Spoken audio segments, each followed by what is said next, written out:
Look, we've come on the podcast to talk about martial arts, and Right. Jonathan wants to go fully functional political. But this is worth mentioning Yeah. to a degree because it is kind of, this will date the podcast a little. Yeah.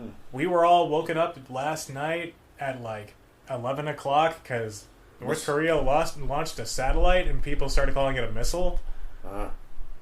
And which one is it? And I was like, oh god, the streets will be full of people panicking. Yeah. Oh god, I walked outside and like, nope, everyone was just like going about their day. Yeah.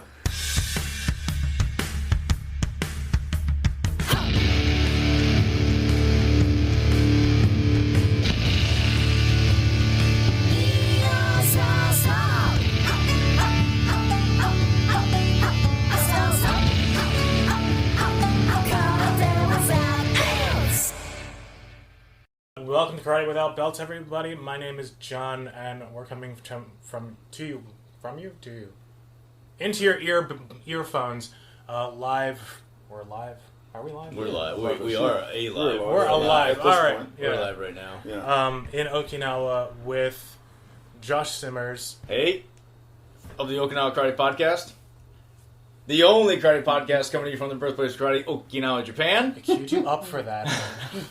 And Tuari Dawson. The Invisible Sensei Podcast. Thanks for having me, man. Yes, I've had you both on my podcast, and I guess I got to do the call out. Neither of you have had me on your podcast. Well, now we've trained together. Okay, Yeah. now we've trained together, so we can finally, I guess, have a Well, I've 7-hour podcast, and we cut that into about 4.5-hour parts. I've always had, I think if we can do a solid 60 minutes and just bring it in, I think the magic that we're going to create is going to break the internet. 100%. The world, the karate podcasting world. And the moment you said that, Josh went over to turn on the fan.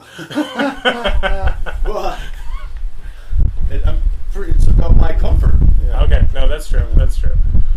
We usually have to sit here and, I have this big fetish thing that I wave at him.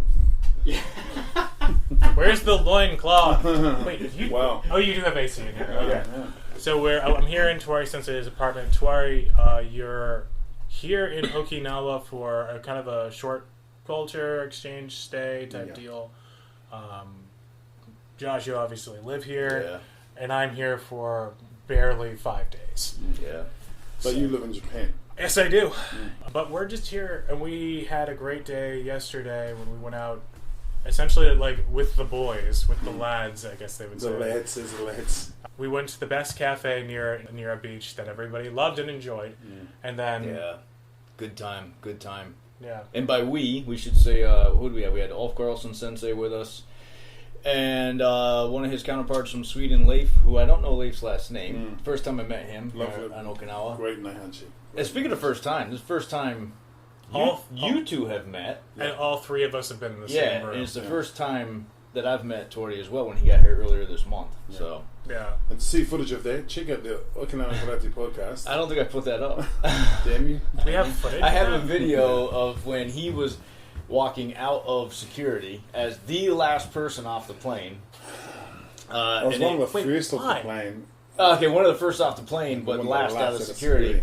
And I recorded it when he was walking out. He didn't know I was recording it, walking up to him and said, hey, gave him a hug, and so yeah. But it's kind of... Then there was just a lot of kissing. There was a lot of kissing and sort of tears. There's a budding love affair going on between these two. Nothing budding, it's in full bloom, man. Yeah, it's full blown. All right. Both lives Much are to in the my know. wife and your wife's chagrin.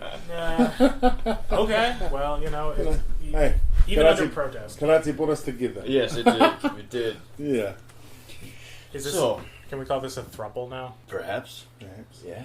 Okay. No, but actually, we'd have to call it what would we call it? Because the other part of our regular, you're standing in for... You're standing in for Michael. Yeah. For Michael Hagen. I'm standing in for I'm the stand-in? Yeah, in the middle. All right. Hey, this is how it happens when Michael Hagen's not here. Yeah. You know? Hey, but You've been replaced, Michael. Just so you know, you know, Michael, I'm training with Jonathan, but I'm thinking about you. I'm not. No, it's been really brilliant. I just kind of want to do a couple of shout outs if I can. One is to James Pekovic Sensei, who so kindly has done so much of the arranging for me getting here. Has been an incredible host and introduced me to some amazing sensei and just some of the culture and some of the sights of Okinawa. I'm just so grateful. I'm also, Josh and his lovely wife, Mami, who have really taken time to kind of give me a more fulsome look at Okinawa. We went up to Hamahiga and did some kubura there, Josh and I, on the beach, and just getting to train with amazing people, but also more importantly, something kind of strikes me, and I'd be interested to see what you guys think about this. When people come to Okinawa, speaking for myself, it was my first day at the Peace Memorial further up on the island, and it was such a powerful reminder. It's actually on the south. Oh, sorry, pardon me. Yeah. Sorry. Yeah, it's all right. That's how lost I am. Yeah, it's how lost this southern hemisphere guy is. He kept saying he was going down under, mate. He was going down to Tokyo. Yeah. Tokyo's north of Okinawa, but to me, Okinawa feels a lot further, a lot higher in so many years. But going to the Peace Museum and just being able to walk through and sort of get a sense of the more recent history of Okinawa, and a lot of times when you read stuff about karate, the war tends to be kind of a footnote in the sense that people will talk about the 1860s and they'll talk about history up to that point. They'll go, and then there was the war, and then they'll jump to post-war. Yeah. And the thing which sort of struck me was that the war is never very far away for the Okinawan people. I mean, I can certainly, especially a lot of the senior karate sensei, many of whom were either children at the time or born right after. So they're growing up in a post-war Okinawa. And I think that the thing that struck me about going there was that although karate apparently was practiced during the war, I can certainly see why people had other priorities after it. Because the place was absolutely totaled.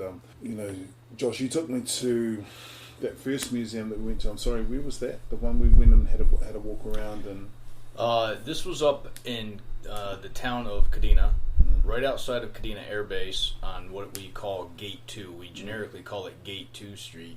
It's got a formal name, but it leads into Gate 2, number 2 of Kadena Air Base, and there's a free museum, very small, but it's called High Street. Maybe that's the name of the street, High Street, H-I, I'm not sure. But it's the High Street Museum, and it's loaded with photographs, mostly post-war. Yeah. There was some pre-war stuff in there, but it was mostly post-war photographs. And for those that have come up here, that have ventured out to try to find this other place called Ippondo, who's not really, I don't consider a competitor to Shiredo, but sometimes people are looking for another gi place to buy here in Okinawa. It's on the same street as Ippondo, across the street from Ippondo, but it's up in Kadena, probably an hour drive north of Naha, which Peace Prayer Park, where Tuari was talking about, is probably an hour south of Naha. Yeah. Maybe not quite an hour. South, right. So I really am messed up on my duties. But, when you took me through and there was some depictions of, some photos, historical photos of, especially of Okinawan people who had signs around their neck that were being reprimanded, chastised, and for speaking their native language. That kind of resonated with me because I know we had something very similar in New Zealand and within the Māori culture. So it just is really powerful. I think that my visit here has been one of, I've just been really grateful. I've seen a lot of things that kind of, I guess, make for me karate a more meaningful thing and make me more grateful for the opportunity to practice it.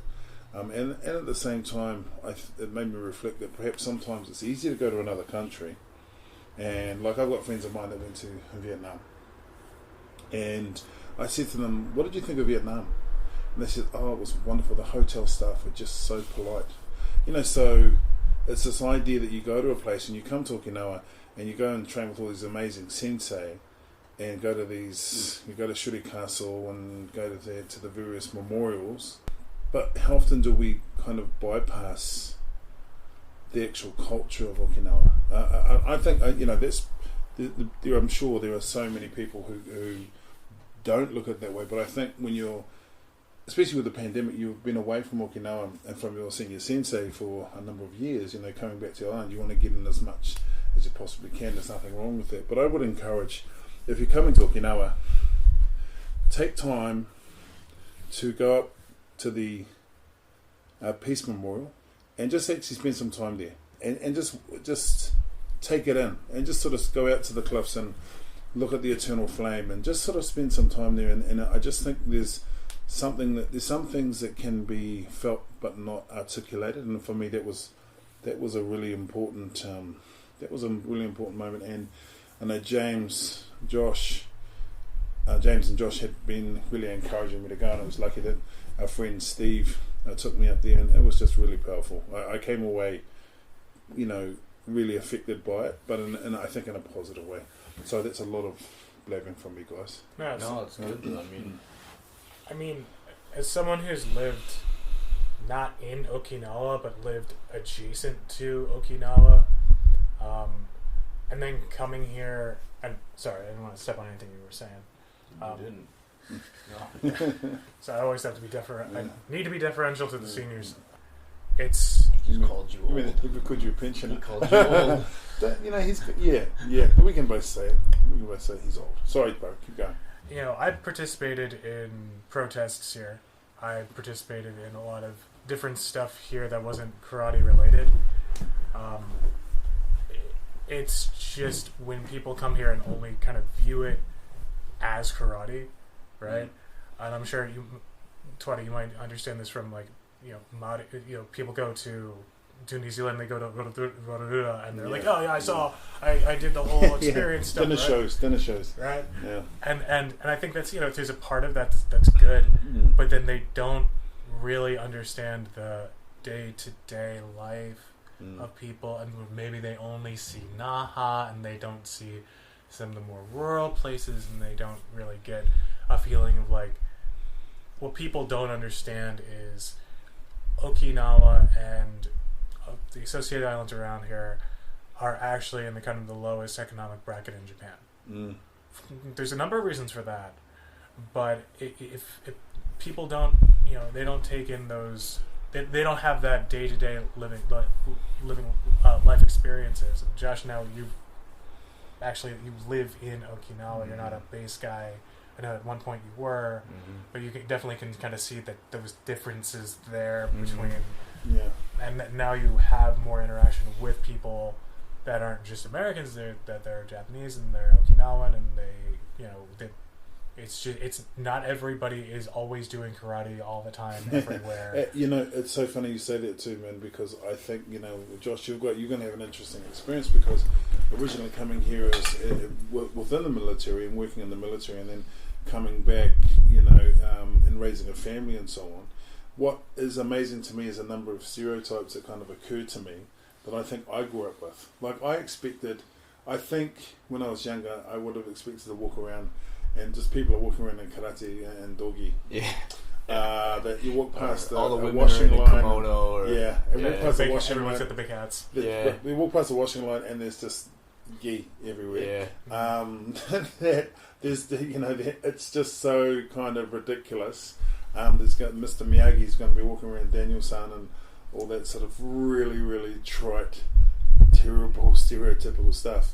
Yeah. But I think for me, one of the things that I really enjoyed about Hamahika was just seeing people, going out and fishing, and the boats going out, and just people wanting to get on with their lives, work hard, provide for their families, live a decent quality of life. And they're probably not thinking about kata, and they're probably not thinking about kicking each other in the balls, or what kind of kabuto weapon. It's not that it's not important, but it just changes the context for me, in the sense that in a weird kind of a way, we're very lucky to be able to do what we do and have the opportunity to just do karate. I'm sort of reminded when people talk about Miyagi Sensei and Chojun Miyagi. And for me as a Goju-Ryu practitioner, he's it's the one. But they also talked about the fact that he was independently wealthy, so he had the means to be able to pursue karate. Yeah, that's what a lot of people don't get, is that karate was done by who? The upper class. Yeah. What would the upper class have? Money. Yeah. And the whole myth of peasants doing karate and all this stuff. Some of that's kind of true, and it was brought out because, hey, wartime, we got to get people in shape to go invade mainland China. We're going to conscript you. But yeah, that's it. Sorry, I want to stop. No, please. For me, it is just this tight rope I feel I need to walk when I come here as an American, as somebody who lives here in Japan but not in Okinawa, as somebody who's done karate for a long time. You want to be humble. You don't want to brag. You don't want to not tell people what you do. You want to connect with people, and just that balancing act is for me has always been tough. And I just don't have the luxury of living here, so building those relationships it's very much hit the ground, go. Yeah. And I had some of that myself, but I think some of the things which have kind of grounded me here was spending time with James Sensei and his family, with his lovely wife Hisano and his beautiful daughters. And at a certain point, James and I went down to Tokyo, and up to Tokyo. You guys didn't see it. Everyone's pointing up because they're like, we don't want to do this on video. Me and Josh at the same time pointed up. I went up to Tokyo, and it was the hustle and the bustle, and there were some interesting, cool things that kind of happened up there. And James was lugging my fat ass around all the train stations, trying to get us to different places and provide an incredible experience.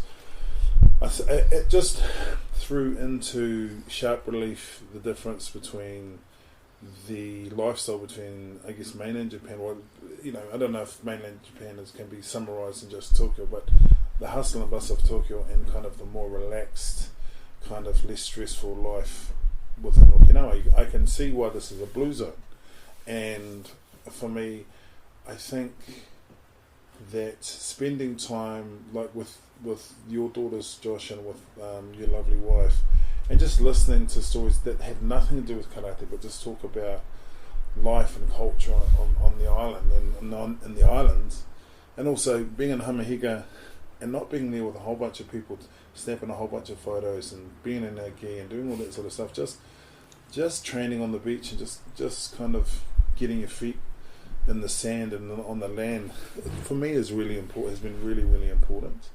And to be honest, certain people have said to me, "Oh, you should train with that sensei. You go and do this and go and do that." But I'm actually just really enjoying learning as much as you can in a few weeks. But I gotta ask, don't you feel like you're missing something because you haven't been to a tomb yet? Are you trying to kill him? Do you here? Josh, maybe you can answer this question. Here, do you guys have you have the tradition where the skulls are put in the tomb, in the caves? Put in the tomb or in the cave? So in the cave, in the cave, you go inside a cave and like the wall will be lined with skulls. I've not seen that in Tokunoshima, and in Amami-Oshima, you'll have that as a tradition where it's like your ancestors. Yeah, so there is the typical like tombs where it's just the stone and people write their names on them and stuff, but also from older times before Japan the Japanese culture actually took root here. I'm not sure about Okinawa. I think it's probably similar, where inside the caves, and because of the war that might have been flushed out completely, I'm not sure, the skulls of people's ancestors would be. It's not everywhere, and it's a dying thing. But for me, I mean, we're kind of. Josh is asking me that because he knows what my actual feelings and that sort of stuff are. And my feelings. For me, and from I guess from a cultural perspective, in terms of what my upbringing and what our belief is in my own culture, in my own country, is that is an extremely personal thing to enter someone else's home, and it's a privilege, and it's even more so a privilege to visit anything that's sort of a burial grounds and things of that nature. And it's not something to be done lightly, and it's not something to be done without the permission, the acceptance, and the presence of the relatives of that particular person. So personally, I've not felt comfortable doing that. I don't think I would want to, and I think that if I did something like that, I don't think I'd put my gear on and take photos of myself next to it. Yeah. Well, the tomb is essentially an extension of the home in Okinawa. Overall Japan and yeah extends to some other parts as well. It's there's certain times of the year, of course. I think probably very many people that train in Okinawa karate or maybe even Japanese, they've heard of. I mean, you see it in Karate Kid, Obon, right, where we in the fall or the early part of the fall and the summer, the 3 days when we recognize the spirits is coming back, we welcome them and send them out. There's food and whatnot. So it's a festival. It's a wonderful time of year. But then there's other times of the year where we do tomb cleaning, shimi, and people go visit their own family's tomb. They don't go visit other people's. They go to a monument, for instance. So for karateka that come here to Okinawa, there's monuments for specific Goju-ryu senseis, masters. There's monuments that represent Shurite, Tomarite, Uechi-ryu. Those are erected. Those are put up for the to go pay your respect at the monument. You do all the kata you want there. You can take all the pictures you want there, but the tombs need to kind of be left to the family, right? And a very good friend of ours here on Okinawa, who you've met, I'm just going to say his name, Dan. I'm not going to say his last name, but he is. It's just for legal purposes and. Well, it's for him. It's I don't know about legal purposes. It's just a respect thing, right? Our friend Dan is providing tours now, and in the beginning I think he was calling them karate tours, but now he's changed it to more of a historical tour, because what he'll do is he'll take people all over the island. You can choose where you want to go, southern part, central part, northern part, and one of the things that he's taken off his list is he won't take people to tombs. And he was told directly by his sensei, do not take people to tombs anymore. That is not respectful. It's disrespectful. We have monuments for that. That's where you take them. So I'm very happy to hear that his sensei said that, and I think more people need to do that. The Kaikan, or the Okinawa Karate Information Center, put out a piece probably 4 years ago or something like that, kind of not telling people don't go, but telling them how to respect it when you do go. The first time I visited tombs here, besides with my family, was actually with Okama Sensei. And he kind of went through this situation, or not the situation, but he went through this demonstration of showing me, if you go to someone's tomb, this is what you do. You're walking past other people's tombs to get to the one that you want to go to. You're walking past their home. You're walking. And there's a way you go about being respectful. But looking back on it now, there wasn't as many monuments then. This was back in 2013 when I went on a tour with him, an actual karate history tour. Okay. Now there's more monuments that have been put up, I think specifically for this reason. And that's a really good idea. Because the only one that's not really accessible is probably for Kanbun-uechi. That's way north. It's an absolutely gorgeous drive. I highly recommend everybody go there, but you're not taking a bus or taxi or the monorail. But the other ones in Naha you can get to. They're all within walking distance of, let's say, Kokusaidori, where most people hang out. It's for me, it just seems, isn't it interesting, because it's sort of an indication of the level of care that the Okinawan people actually have for people coming here to do karate. Yeah. I mean, you could sort of say, you could be cynical and say, of course they put to stop people going to graves, which is probably a part of it as well, but just the idea that rather than kind of say, don't go there, they would provide an alternative space for people to go and pay their respects, which is really important. We do that in the United States of America, probably other countries. Yes, we also have tombs that people might go visit for George Washington, but we have plenty of monuments. Yeah. Or whoever your hero is, there's probably a monument for them we do that for groups of people, right? I mean, if I went to America, there's certainly, like I'd like to go to Graceland and places like that. I know my daughter would love to go to Graceland and things like that. Probably for I've never been. Probably for you guys, it's kind of passé and kind of stereotypical, but for people in the rest of the world, especially Elvis amongst Polynesian people in the South Pacific was huge. And with the recent movie too, like my daughter Honey, she absolutely worships Elvis. Really? And her grandfather was an Elvis fan, so so there were things that I'd love to, I'd love to go to Rushmore and things like that. These things that just don't exist in my country. I mean, the things that we kind of grow up seeing in cartoons and movies and all these sorts of things. So for me, if you're from America, it goes kind of cheesy, but if you're not, just the notion that those things are out there is really interesting to me. I remember first time I flew over the Rocky Mountains. It was just the most, and the Grand Canyon was just the most spectacular thing I'd ever seen. It really was something really special. And I think, America to me is such a land of geographical contrasts. I mean, it's just an amazing place. And I guess the same way I feel about Okinawa, in the sense that from a cultural perspective, maybe not from a geographical perspective, there is such a rich history. And I've really been enjoying viewing karate a little more through that context, and enjoyed the idea that it's made me appreciate my own culture a lot too, my own language and my own culture, and the fact that I'm here to present elements of my culture is very meaningful. But I think having the opportunity to meet with you and Jonathan and do this podcast is hugely important and just bloody fun, to be honest with you. So it's just been a really amazing experience. Didn't even pay him to say that. You think I got money? I'm the least popular podcast among all three of us. But no, I want to shout out. Not that it's a competition. Do you think he thinks we make money on ours? Sweet podcast money. Well, there was that 30% that went down to 15%. Yeah. But anyway, Josh, I wanted to shout you out because last year, it's weird to think this was last year because it feels like it was like 3 months ago. Well, last time I was down here, I kind of got dragged into some things. Dragged into some things. It was a little aimless in terms of what I was doing. I did some things that were alright, but I got to meet up with Josh, and Josh was like, there's a karate monument right up the street from you, right? I'm like, what?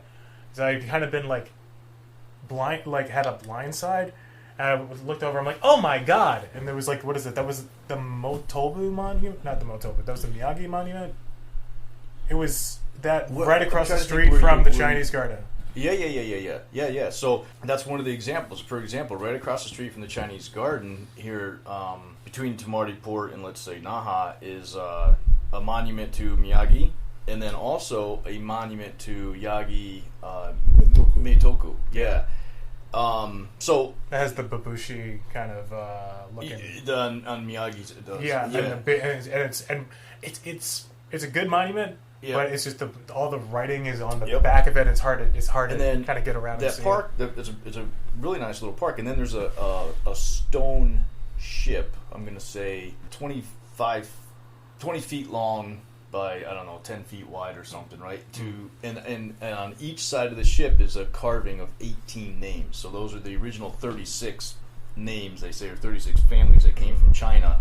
That was the Chinese village area right there, in Kume Village. And if you watch Karate Kid Part 2, when they get off the so-called plane in Naha, which they weren't, they were in Hawaii, and they want to get to Kume Village, right? So you can follow that going back through history. That was kind of like a moat, I think.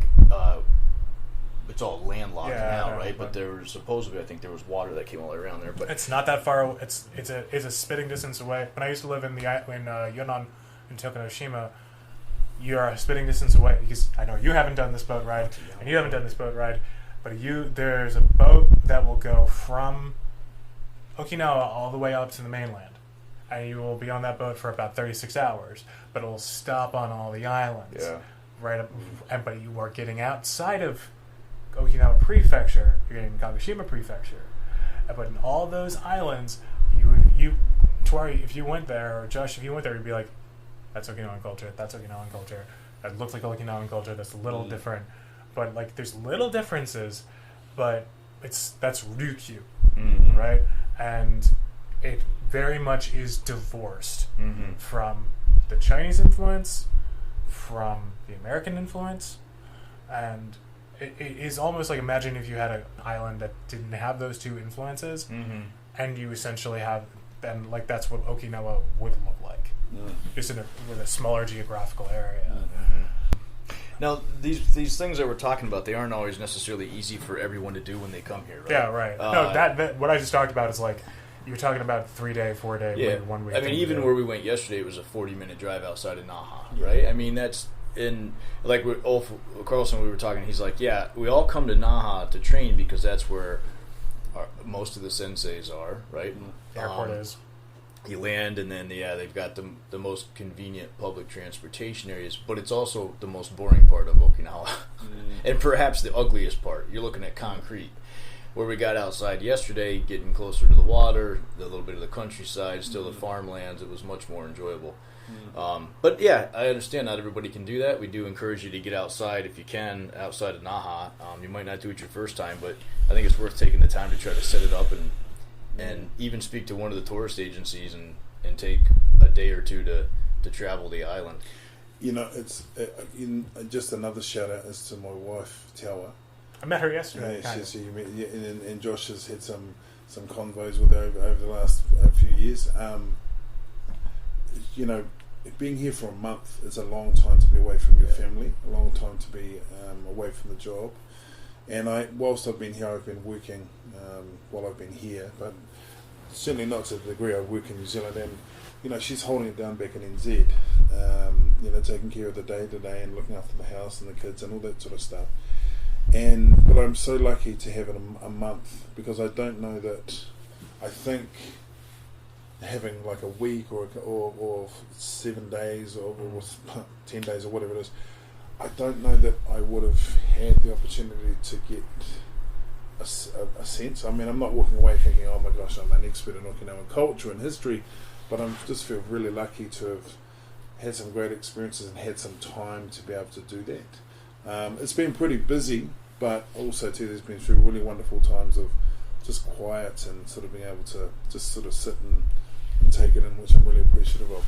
I think that if you've not been to Okinawa and you do karate, I think it's important, not necessary, but I think it's important to come here and see where it all started. Now you can make the argument there are better people doing karate outside of Okinawa that have never been to Okinawa or even Japan, and that's probably a valid point if you're looking purely at your effectiveness. If you're looking purely at being a fighting machine and all those sorts of things and having the latest tactical techniques and so on and so forth, I think for me, doing kobudo especially, it really is about preservation in a sense, and I think that, you know, we talk about where do we acknowledge the culture, and I think whenever I do kata, whenever I do Seinchin, or if I do Shisoshin, or whichever kata I'm doing in my Goju-Ryu syllabus, that I'm actually going to be thinking about the Peace Memorial, the beaches, the hills, the people, the fishing boats, Hamahiga, being here in Naha, the wonderful people that I've met. So it's going to have for me a lot more meaning, a meaning that I don't think I had before coming to here, coming to Okinawa, and I'm actually always going to be forever grateful for the opportunity to be here, and forever grateful to my wife for creating the opportunity in the space for me to actually be here. I think that, you know, especially with people doing styles of karate where they're kind of creating their own systems and so on and so forth, you know, I get a sense that karate was really about kata. You go and see a certain sensei for a particular kata, and they would refer you to someone else. So if you want to do ball, go and see this sensei. And there's a lot of kind of collaboration that went on. I'm not saying go off and create your own style, but I think one thing I'm learning from training with Ulf sensei is don't be frightened to go a little deeper. Yeah. And what I'm learning from the country is don't be frightened to look a little further. Have your vision a little bit wider than just purely technique. Have a think about where this wonderful art that we get to practice comes from, and have some responsibility for that. Take some responsibility. I see people always putting things up like Okinawan trained in Okinawa, and there's the people standing with callous fists, and they're sort of like I think it's quite possible to be Okinawan trained and to be completely inauthentic and full of shit. To be honest, I think just like one thing I'm learning here is that Okinawa is no different to anywhere else in the world. There are people, there are masters walking here. Mm-hmm. There are masters of the art and of the culture and the way of life here. But also, there's some people who will flip you a grade for $20. A lot more than that. A lot more than that. But you take my point. Right. But I mean, that's the same in anywhere in the West as well. Yeah. We all know those people. But I think for me... What, Dubai? Dubai? In Dubai. Yeah, maybe, I don't know. It's west from here. Yeah. Well, my up and my downs. North Korea is in the west. It's northwest. I want to tag on what you just said, though. I don't want to lose that momentum. Go for it. No, because you're absolutely right, because it brings you're talking about this... Is karate a cultural asset of Okinawa? Is it a cultural thing, like dance, like Asa, like the drum dance, like Sanshin? Is it like the Shisa dance? Is it like everything else cultural to Okinawa? Or is it a martial art that is for fighting and for survival, like, Krav Maga or like whatever John Wick does? I think the problem is that sometimes people think that's the only asset of Okinawa. Right. When Okinawa has an incredible history in arts, just walking around here and meeting some people, it's leading the way in terms of sciences. It's got some of the greatest minds, academic and scientific minds in the world, based here. I think that, especially, and I'm guilty of this myself, I'm guilty of thinking that karate is the end all and be all, but it is actually a grain of sand on a much larger beach in terms of the culture and what it has to offer and the values and we come here and, I'm not going to talk for we because it's just me. I come here and I'm thinking about what I can take, but not what I can leave, not what I can give, and not the example that I go back for. I was at a lovely dinner the other night that James Sensei was kind enough to take me. There's some really nice Australian people there, and of course Australians and New Zealanders always have a kind of friendly banter. And people were really the Australian people were really touched by some of them who have been in Okinawa for the first time, were just blown away by the hospitality and the spirit of the Okinawan people they were training with and meeting. And I think that's not something to leave in Okinawa. There's something to learn from Okinawa. How do we treat each other? When we go home back to our own communities, do we take the spirit that we love so much here and do we try to incorporate it into the way that when people come into the dojo? When I've been to every dojo that I've been to here, people come up and say hello and be very, very welcoming and polite. And I've been to dojo in New Zealand and Australia where they will not deign to speak to you. You just find a chair and kind of sit somewhere quiet. And no one will come up and introduce themselves. No one will see to you. No one will come and see, oh, hi, how are you going? And you're welcome. Where the exact opposite has been true here in Okinawa. So for me, the karate is an aspect, but the hospitality and the care of other people is the intangible asset that I would like to see. I'd certainly like to take away from here. So if you could, like what you were talking about there with the cultural aspect, though, as Jonathan was asking, it'd be one way if you could recognize the cultural aspect of the Okinawan people, the Ryukyu spirit, I think. Yeah. Not, equivalent to the Sanshin, equivalent to Sturdy Castle. But one thing about when you were just asking, or just openly talking about the culture of Okinawa karate, the government's trying to have it recognized by UNESCO. Yeah, it's the intangible. It's supposed to be the intangible, like world heritage. Yeah. Which is how do you protect something that's intangible? Yeah. And this, I've had these conversations with you, and I've had these conversations with you. I think it always comes down to karate. Karate isn't over, like, it's not that statue. It's not this table. It's not a thing you can really protect. It is something you have to a degree, embody and carry with you, and then that's why the teaching aspect of it. Right. Yeah. And I don't know nearly enough about what's going on with UNESCO and what all the behind-the-scenes work is to have karate recognized as this intangible cultural asset or whatever. Right. But the way I look at it is, if you have something like the samisen, the 3-string guitar here on Okinawa, they have 3-string guitars up in mainland Japan. Yeah. They have them in other parts of the world. What makes this one unique? It has something to do with the measurements, the sound, the way it's built, and everything. Okay, certain things about the castle, Shuri Castle, is unique to Okinawa. There's different castles in mainland Japan. There's different castles in China, but it has bits and pieces from those cultures. So you can clearly look at something and say it is unique in this way. Mm. In Okinawa karate, I'm not so sure. My fear is when you try to put it into this UNESCO box. This is my terminology here, that I see it as a box. Mm-hmm. I think it's going to lose the uniqueness, because then you're not going to have the flexibility to continue to change that over the years.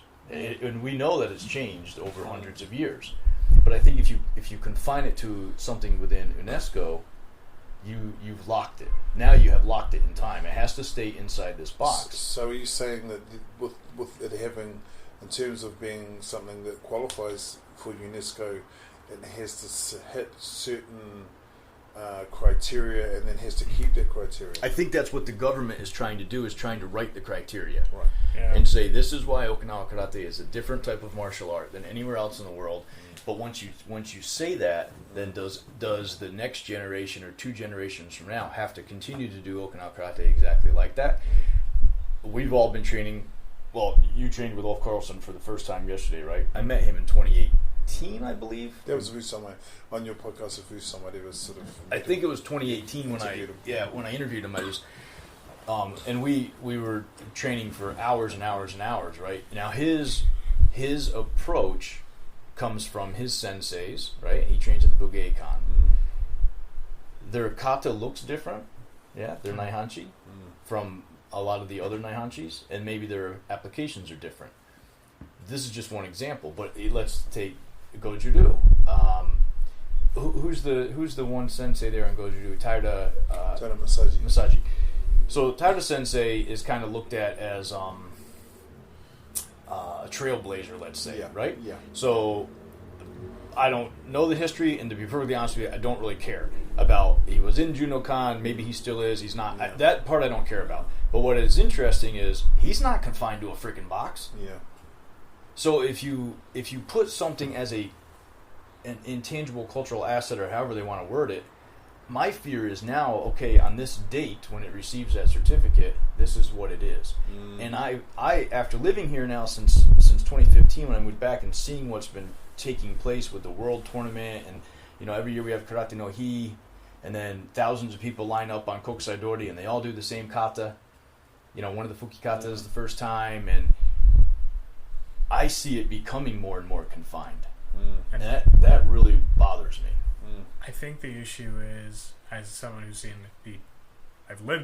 as someone who saw a place that was attempting to become a UNESCO place for years and years and years and years and years, someone who lives in a place that is a UNESCO World Heritage Site, you are absolutely right in saying there needs to be, it's a preservation thing. And how you do, you're absolutely right in saying, it's like, who's in the picture? Whose version of this? And that's the thing, is like, so, and then does this qualify as karate, and then anything outside? I mean, we're a lot of people talking about something we're not entirely sure about, but like, is there any, like, everything else is kind of outside of that? And I think the karate, I hate to say it, like, I think the answer is, like, everyone's going to be like, okay, they did that. All right, the next thing. Like, I think people are just going to kind of roll with it and be like, because obviously that's They want it recognized by UNESCO, but why? Right. I mean, there's maybe the money aspect. Tourism dollars. I'm not really sure. I don't know. They can probably get in the books as that. I don't know. I think something perhaps to consider is that when you've been through the kind of Holocaust that Japan and Okinawa have been through, very specifically, that preservation has to be first and foremost. If your language and culture, I mean, we can sort of go back and forth on the various kind of historical factors that have contributed to Okinawan culture and suppressed Okinawan culture, and the suppression aspect from mainland Japan and where people sit and organisations sit and governments sit. But I think for me, I may not agree, but I can kind of understand. I understand in the sense that coming from a culture in which there was a concerted effort to get rid of the language, the culture, our traditions, and I'm wearing my traditions on my face. I can understand the need to establish some kind of base of this is who we are, this is who we've been, and I think perhaps it's a lot more pronounced when there's been the kind of Holocaust that have gone on in the mainland, and also that, I mean, for want of a better word, the Holocaust that's happened here on Okinawa in the last 100 years. And for me, it is. We can't discount the further colonization of the bases and the issues that have. I know I want to be sensitive to. Your background. I don't be sensitive to him. He hates it when people are sensitive. But I mean, I get what you mean. But and also, so there's all those contributing factors. But for me, like in talking to Mummy, talking to Josh's lovely wife, just in the conversation that the three of us had, just the idea of certain principles and certain values that I think the world needs right now. And karate might be a microcosm of some of those things, but I think it's a step towards trying to preserve something which has been in danger of disappearing. And we live in a world in which being there's a big difference between being separate and being distinct. And if you do something that is deemed different, is deemed to be something that is basically shitting on what the norm is considered to be. But for me, with Okinawa, my impression is they're not trying to become anything other than themselves. I think anything that helps them gain a base and allows them to be able to preserve what was at one point there was a concerted effort to destroy it and take it away and change it and mould it into something else, I think is a positive step. I mean, for me as a karate practitioner, of course you want to see karate become part of UNESCO, but I think also that whilst I have an opinion, my role would be, because I'm massively consulted on all things Okinawan by the government. We all know that.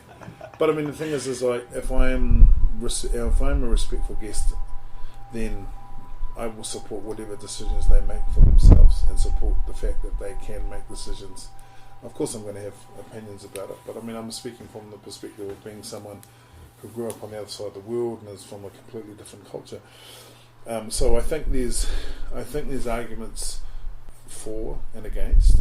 I also think that karate is something which is ripe, and people for a long time have kind of used it for their own ends.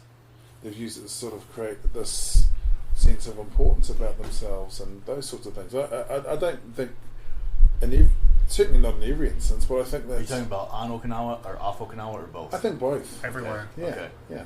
Okay. I mean, it goes down even like the guys who were stationed here. You go back to America, they open a dojo, right? Like, and that's. You're absolutely right that in every sense of it. That and I don't. That's not a bad thing necessarily, because if again, it's intangible. What are you? It really depends on whoever is doing anything with it. Yeah, and I'm saying this as someone of a fairly junior grade, who I'm not a part of any Renmei or Ruha anymore. So I've got a certain level of maybe ignorance on my side. Certainly a certain level of, I don't want to say freedom is not the right word, but I mean, I think it's one thing for me to sort of sit on the outside and throw stones. I think it's a very easy thing to do for me. But you both been here and been part of really established styles and had really established sensei and things like that. So when it comes to UNESCO, I mean, James said it a long time ago. I was watching a YouTube video back in the day, and he talked about, what you've got to remember about coming to Okinawa and going to the people's dojo. And I certainly, felt so honoured that when James was kind enough to take me to Arakaki Sensei so he could see how unfit and how uncoordinated I was. Arakaki Sensei, by the way, was very kind about it. We went to a beautiful dojo in his home. You're literally going to someone's home. So it is about preservation of culture, and it's about a lineage. I can understand it. We're all kind of, in other countries, like, we want to.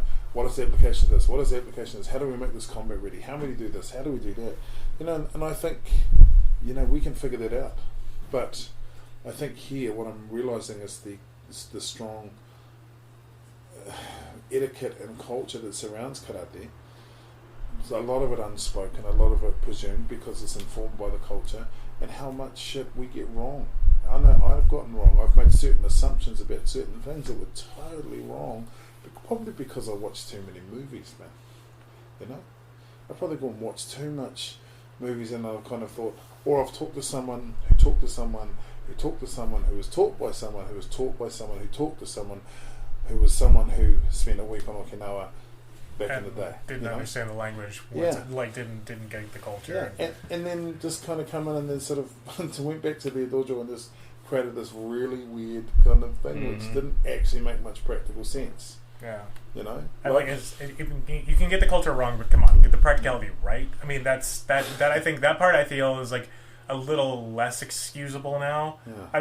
I think the cultural part is too, because we have the ability to view more things now because of God created the internet and Al Gore asked God to create the internet in 1999, and therefore we can view the culture a little more now. Right, or getting more access to. I mean, literally, the fact that all three of us are in the room are a result of. And we knew each other before getting here. Yeah. And it's so weird that I met Josh's current teacher before him. You didn't meet him before me. Yes, I did. No, you didn't. Yes, I did. No, you did not. When did you meet him? When I was in America. Oh, he came to America? Yeah. Okay, never mind. Yeah. I met him, but before he moved back to Okinawa. Hey guys, you can but it got awkward fast in here. Is this a drop in the edit? The Gorgeru guy. No. We're keeping it in. Keep it in. I'll do it live. All right, so now we are officially calling. Do it live. We're calling Tuari the Bill O'Reilly of Karate Podcast. That is fully. I've got to give credit where credit due. That is completely Josh Summers' joke.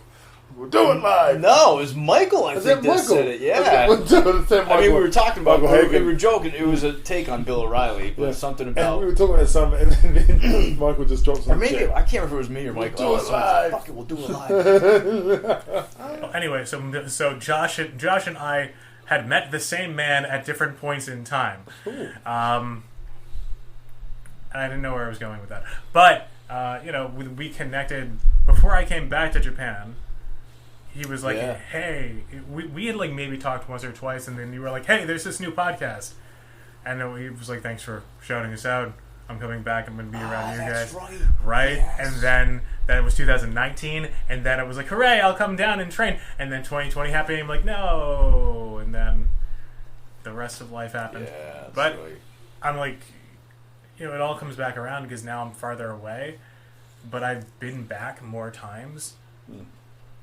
It's so weird. That's the weirdest thing. My proximity couldn't be farther now, but I've been back more times than in the 3 years I was living closer to you guys. That's weird. It's much weirder. Yeah, he's returning to the sauce. The secret sauce. The secret sauce. Yeah, And well, marinara. I guess Spicy meatballs, you know? You go. Bring it. there's so many ball jokes that have been flying around the last 48 hours. What? It was fine until you got here. Yeah, Jonathan. You know what? So many ball jokes, and you've really got to stop saying all that stuff, Jonathan. It's inappropriate. Look, there were some sticks being waved around yesterday that I had to tell. Hey, that's not a colloquialism either. That's not a metaphor. Literally, there was bows in it. There was bows in a box, and Josh was like, "I got a bow," and I'm like, "That might not." Okay, well, no, that's all right, I guess. Well, there's probably more context to that story needed. We went out there waving. That's going to be in the bonus episode for Patreon. Yeah, check out the behind the scenes, the karate without belts after dark. So what's on the agenda for the rest of the day? We are going to go to Kia's dojo, or your sensei's dojo on I guess in 8 hours, something like that. But I also have to shout out Josh here because I was a little tepid about meeting somebody in our lineage. Josh, he kind of gave me a push to do it, and it turned out to be a really good thing. Met with Mr. Nakamura's grandson of Shigeru Nakamura, and I went from being like, "Who are you?" to being like, "Yoroshiku onegai shimasu." Yeah. And I think that kind of encapsulated, for me at least on this trip, the kind of warmth of Okinawa, but also like that there is looking towards the future. Yeah. Even if the UNESCO thing, whatever, there's lots of people who are concerned about the future. Yep. And are willing to talk to other people. But truly, the highlight was meeting Tuari. That's true. Yeah. Well, you gotta say that, right? Yeah. You gotta say that because I paid you. Yeah. You Not know a lot. Wait, you paid him? Yeah. I took you to the ATM yesterday. Yeah. He had to get money to pay me. I mean, Josh is pretty good about pretending to be my friend. I mean, if I pay him promptly, he's pretty good about it, actually. But yeah, Tuari has a hard time with yen here on Okinawa, so. We went through 20. He's like 20 yen. I'm like, nope, you're not gonna get that. 100 yen. I'm like, nope, that's not gonna come to the ATM.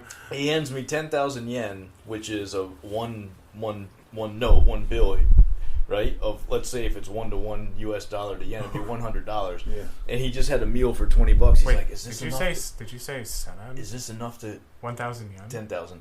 Oh, 10,000. He's like, is this enough to cover the meal? I was like, yes. Oh, no, it's not. You didn't say. Yes, it is. Give me 3 more. You said, just give me 4 more of these, and I'll get you. I think I did actually. I owe Ulf Sensei 2,000 yen. And his inflation is crazy. Yeah, I know. You know the way he will beat me. The yen's slightly recovered today, so I get paid in yen. So can I just relate to you a couple of the weird situations that I've had whilst a couple of things that have kind of happened where I've made complete faux pas.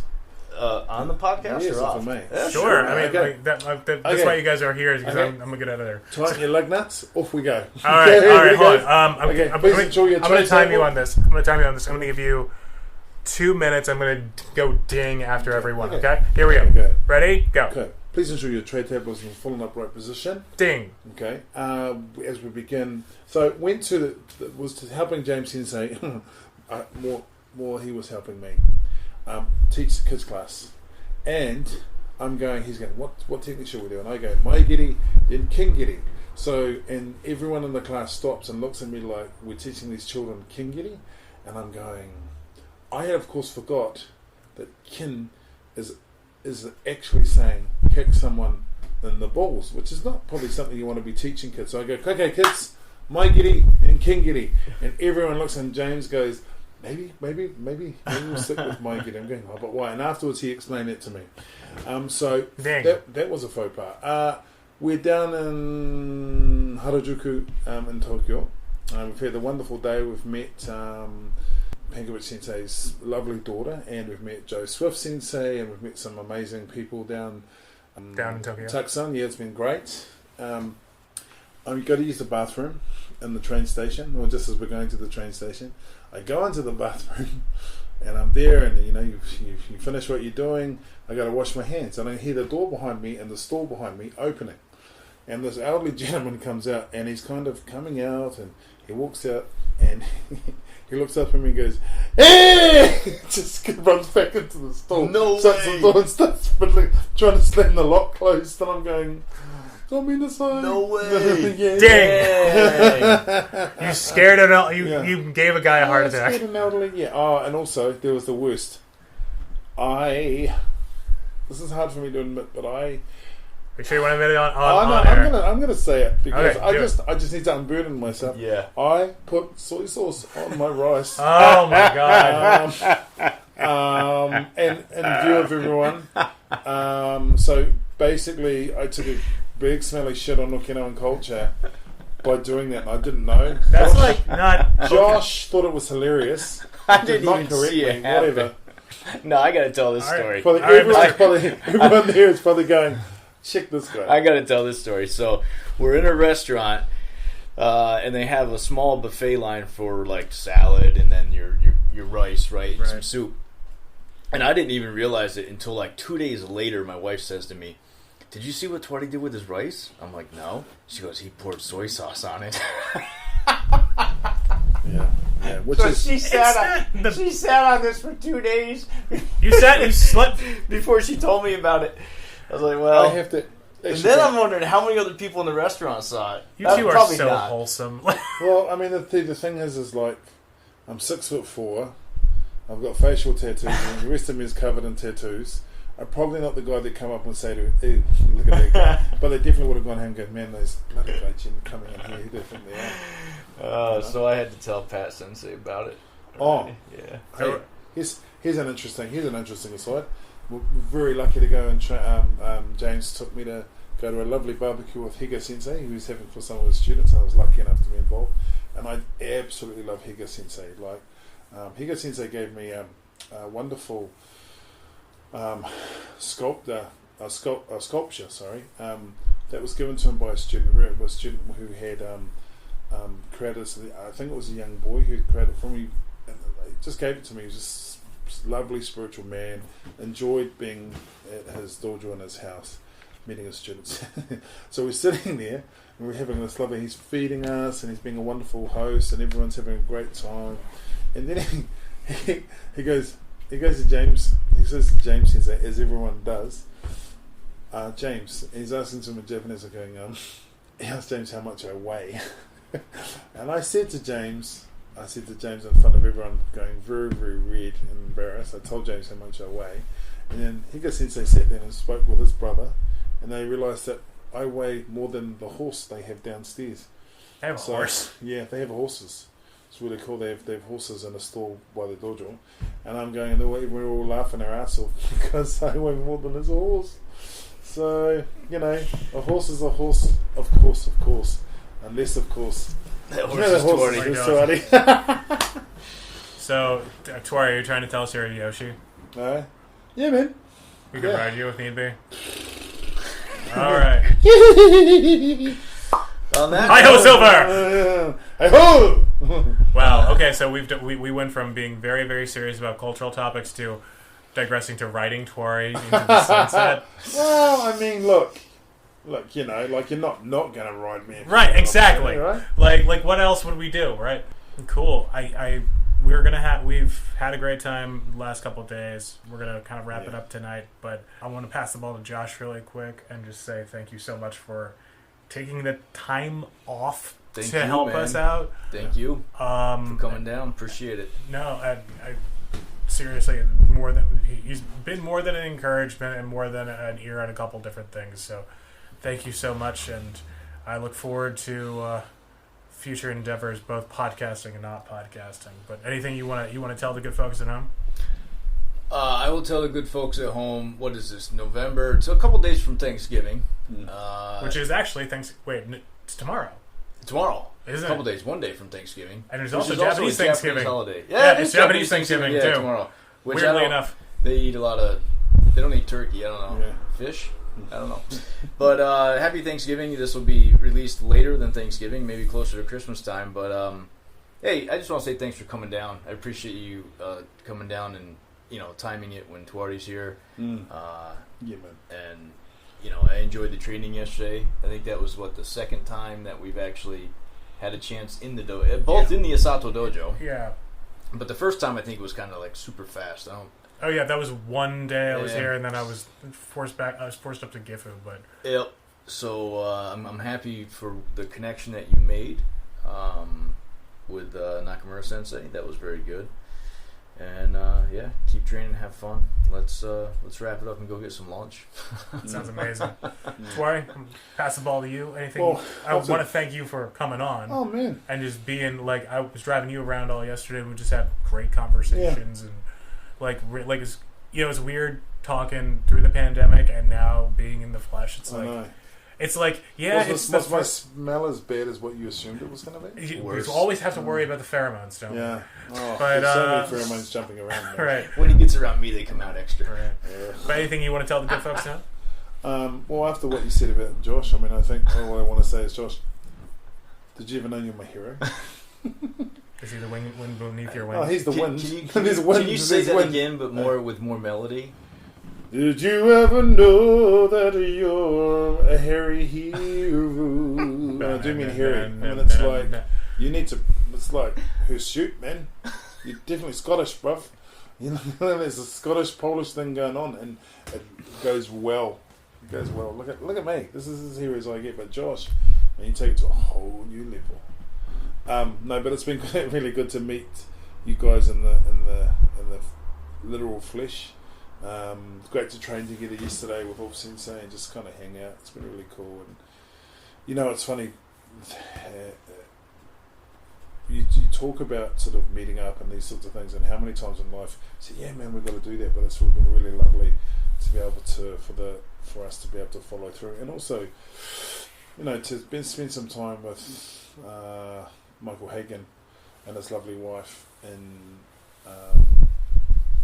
Taipei before I got here. It was just so lovely and far too short. So I want to thank you guys for being this wonderful host and looking after me, and James Sensei, his family, Josh, Mami, Aubrey, Myla, to the Pankovic family, who are always just so cool. And I'm looking forward to you guys coming on down to NZ. Yeah. And we're going to get some steaks they will challenge you. We went in steaks the other night, and I was like, bring me your steaks. Bring me your steaks. And also, it's going to be good to be in a country where people don't comment on my height, my size, my weight, or the immensity of my hands. I'm starting to feel like a tattooed gorilla. So, well, I'll say you. I told you this. That you're a big guy, no doubt about it. But you're definitely the strongest man I've ever trained with. I mean, one thing about you is you're not just size, you're strength. I knew you worked out before you got here. I knew you lifted heavy objects. But holy crap, man! You've never seen a board move until you just like you're standing around and just boom, and like Tuari's like just casually hitting, kicking at. Yeah. Well, thank you guys. That is very lovely of you to say. But I also, you've never known Tuari to completely crap himself as when he went to BJJ at Daniel Damiani Sensei and just got manhandled by people a quarter of size and was left gasping and kind of sweating in the corner, going, "I instantly regret my decision." No, it's been brilliant, and I'm looking forward to you guys coming to the NZ and to guys, if you're listening to this, to all our community, to Sal, to Dan, to Michael, to Jonathan, CV, Jonathan, the man, Leather Tan, Ebersol, we've got a really cool community, guys, and it's really important that we support each other in whatever way we can. So I am looking forward to you guys coming down to New Zealand. It'll be absolute honour and pleasure to have you there, and I mean that most sincerely. And thank you for creating a memory. My grandfather said you should always create stories for your funeral and memories for your dying, and this will be something that I treasure and I keep. I really will. And so thank you so much for creating that. It's a great way to end it. Well, Tuari, Josh, I did not expect to do this type of podcast and go all over the place, but I'm glad I did it with you guys. And thank you guys so much for just everything, and we can leave it there for today, folks. Folks at home, thanks so much for listening, and don't forget, keep on training. Wait. I got to sing us out, man. I'll come up with All right, go. exit song. Go. For you. Okay. No. I got to... This is the tempo. Okay, here it goes. Boom. Okay. Boom. Karate without belts. Karate without doubts. Karate that helps out. Yeah, Jonathan Ebersol. Who's the guy? The guy with the plan, the leather tan. He's a man who does karate, hence the name. And he doesn't wear belts. Because he's out forever. And you heard it here first, folks. I'm spent. Keep training, folks. I'm spent. I'm so spent.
recording. All right, Okay. cool. I could do the kind of pre-address You right? because of the stuff from yesterday. So before we start the podcast officially, I'm going to address the President of the United States. Should we Um, turn off our Yeah, put my phone. phones? Put it on silent. Dear Joe Biden, last night was a travesty. You are eating shit in the polls. From Gaza to Ukraine, you are fucking up. The thing to do is to finally give North Korea a peace agreement. That way, you can pull what Trump could never do. You could finally create peace between North Korea and America. And yes, this is an old issue that most people don't care about. However, this will help in this coming election in November of 2024. And if we want to put your brain in the vat and have you do a 9th term 100 years from now, you better start listening. Okay, cool. That's out of the way. Let's start podcasting about karate. Wow. That was really unexpected, man. Yeah. I was kind of. I gotta be honest and say I was kind of uncomfortable with it. Like especially you're not being a non-American. You're not even American. Yeah. So what? So it's good that I'm able to piss off people in other countries, especially the most powerful country in the world. So thanks for that, Jonathan. The views expressed by Jonathan Sensei are not necessarily those expressed by his guest. So members of the CIA and three-letter organisations listening on your various devices around the world, it wasn't me. Okay, well, we're not. It's not gonna make it yet. Hey, look, man. So, all right, I guess we can start official. We've got how many devices recording this? I have no idea, but.